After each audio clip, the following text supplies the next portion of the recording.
So this week we're talking about systematic lists, and as an example we'll look at this question. How many ways can 6 be written as the sum of 1s and 2s if the order matters? And that means that 2 plus 2 plus 1 plus 1 equals 6, and 1 plus 2 plus 2 plus 1 equals 6 count as two different ways, even though they both use two 2's and two 1's.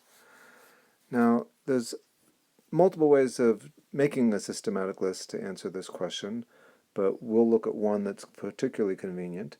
And we're going to break it up into two pieces depending on the start number, just so that it's not so overwhelming. So suppose we start with 2. So we're going to make what's called a tree diagram. We put a 2 here, that's our start, and then we ask, okay, what could come after the 2? Well, just two choices, a 2 and a 1. Okay, so let's look at this top 2 first. What could come after that? Well, a 2 and a 1.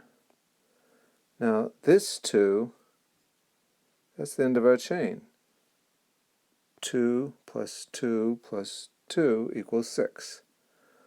For this 1 here, however, we've only got 5 so far, 2 plus 2 plus 1, but that means that only one thing can come after it, a 1.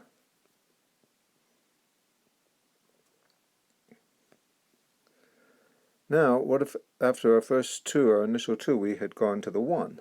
That adds up to 3 so far, so we could still have a 2 after that, or a 1. Now, if we look at 2, 1, 2, that adds up to 5, so the only thing that can come next is a 1, and that adds up to 6. So we're circling these to show that we're done. We're at the end of the rope on those.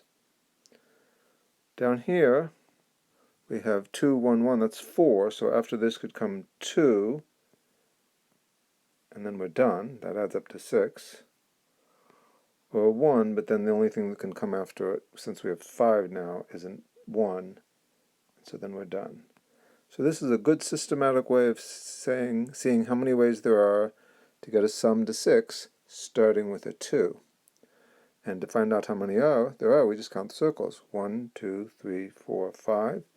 So starting with 2, 5 ways if 2 is first.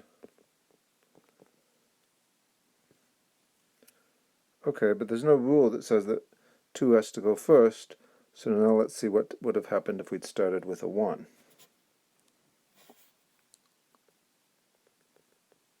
Start with 1, and we just do the same thing. So here's our start place with a 1, and then after the 1, we could have a 2 or 1, and we'll always do the top branches first, so we have a 1 and a 2 is 3, so after that we could have a 2 or 1. Now this 2 is the end of a branch that has 1, 2, 2, that adds up to 5, so the only thing that can come after that is a 1, and we're done. That's 6. A 1 here, well, that adds up to 4 so far, 1, 2, 1, so after that we could have a 2, and we're done. Or we could have a 1, and then we have to have 1 after that, and we're done. Okay, now what if we have 1, 1? Well, so we're down here now.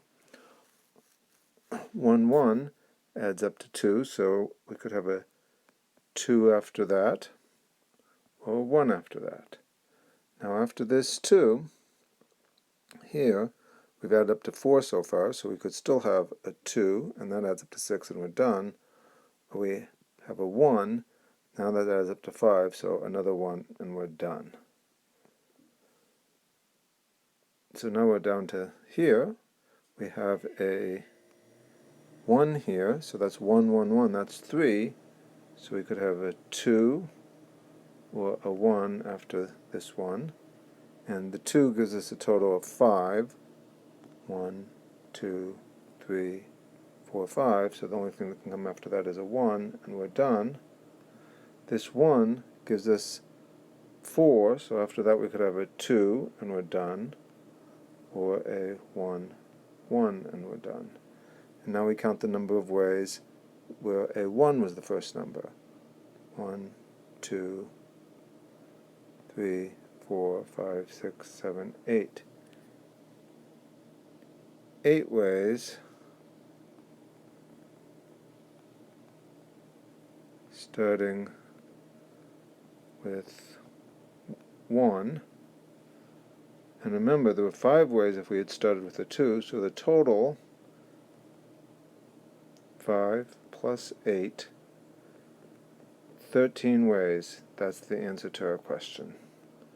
That's our final answer. There are 13 ways to write a 6 using 1s and 2s only if the order matters. So this is called a tree diagram because this looks like the beginning of a tree and then branching out at each stage. And we just look at all the possibilities. So that's a good way of organizing problems of this type.